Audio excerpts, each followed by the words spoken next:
দেখেন, এইটা একটা হাস্যকর বিষয়। বর্তমান এই সরকার তারা কৃতজ্ঞতা চিত্তে কৃতজ্ঞতা এবং ধন্যবাদ জানানো উচিত ছিল বাংলাদেশের 5বারের প্রধানমন্ত্রী, জাতির পিতা বঙ্গবন্ধু শেখ মুজিবুর রহমানের সুযোগ্য কন্যা জননেত্রী শেখ হাসিনাকে, যে উনি যেভাবে পারমাণবিক বিদ্যুৎ কেন্দ্র রূপপুর রাশিয়ার ইনভেস্টমেন্টে সেখানে এটাকে শেষ পর্যায়ে নিয়ে এসেছিলেন। যদিও 2 মাস আগে এই সরকার দায়িত্ব গ্রহণ করেছে, আজকে 2 মাস পরে এটা যদি তারা বলেন যে তারা এটা করেছেন, এটা কিন্তু সমস্ত জাতি বিশ্ববাসী এটা তামাশা হিসাবে নেবে। তো আমি মনে করি সরকারের শুভবুদ্ধ উদয় হবে।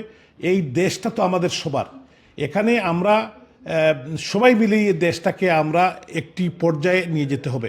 বঙ্গবন্ধু কন্যা শেখ হাসিনা শুধু রূপপুর পারমাণবিক কেন্দ্র না, বিদ্যুৎ কেন্দ্র না, উনি কিন্তু তার টার্মিনাল, তারপরে এলিভেটেড এক্সপ্রেস, মেট্রো রেল, বাংলাদেশের যে অবকাঠামো উন্নয়ন, বিদ্যুতের যে ঘাটতি ছিল এটার থেকে আজকে কতগুলো পাওয়ার প্ল্যান্ট করা হয়েছে।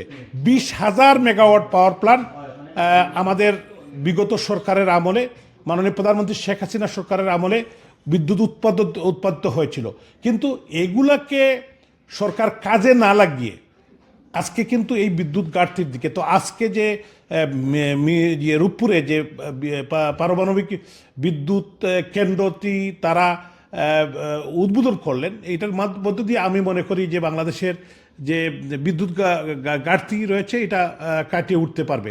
তো আমাদের দেশ তো এটা 18 কোটি মানুষের দেশ, এবং এখানে যার যে অবদান এটাকে স্মরণ করতে হবে। এটাই কিন্তু একটি রাজনীতি হওয়া উচিত। কিন্তু বর্তমান সরকার বা এই বিগত যিনি 2 বছর ডক্টর ইউনূস জবরদখল করে জোর করে একটি নির্বাচিত সরকারকে হঠিয়ে ক্ষমতা দখল করেছিল, আজকে কিন্তু এই সুর বা এই কথা শুরু হয়েছে বাংলাদেশে যে ডক্টর ইউনূস সহ এই রেজিমের যারা ছিল তাদের বিচারের জন্য। আপনার দেখেন, ডক্টর ইউনূসের যে মেইন যে আর্কিটেক্ট ছিল ডক্টর খলিলুর রহমানকে কিন্তু বর্তমান সরকার পররাষ্ট্রমন্ত্রীর দায়িত্ব দিয়েছে, এবং এরা একটি সেক্রেট চুক্তির মাধ্যমে আমাদের দেশকে কোন পর্যায়ে নিয়ে গেছে এটা কিন্তু বিবেচ্য বিষয়। এখন বাংলার এই যে 18 কোটি মানুষ, বাংলাদেশের বুদ্ধিজীবী, সুশীল সমাজ সবাই কিন্তু কথা বলছেন। আমি মনে করি মানুষকে বিচার করতে হবে। আজকে দেশের খুন রাহাজানি আপনার প্রত্যেকটি ক্ষেত্রেই কিন্তু দেশ একটি অরাজক অবস্থার মধ্যে চলছে। বিশেষ করে বাংলাদেশের মানুষ একটি জাহান্নামের মধ্যে পড়ে গিয়েছে। আর আমাদের গার্মেন্ট সেক্টর ধ্বংস হয়ে যাচ্ছে, ল অ্যান্ড অর্ডার সিচুয়েশন কোনো জায়গায় কিছু নেই, নারীরা নির্যাতিত হচ্ছে, যেখানে মোর দেন 51% উইমেন ইন আওয়ার কান্ট্রি। আজকে দেখেন আমাদের মা বোনদের সম্ভ্রম নিয়ে তারা খেলাধুলা করছে, বা সম্ভ্রম বাঁচানো যাচ্ছে না। এইটা সরকারের একটি ব্যর্থতা।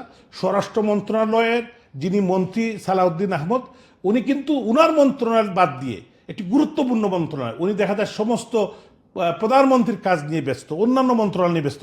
এটা কিন্তু একটি ব্যর্থ রাষ্ট্রের দিকে যাচ্ছে।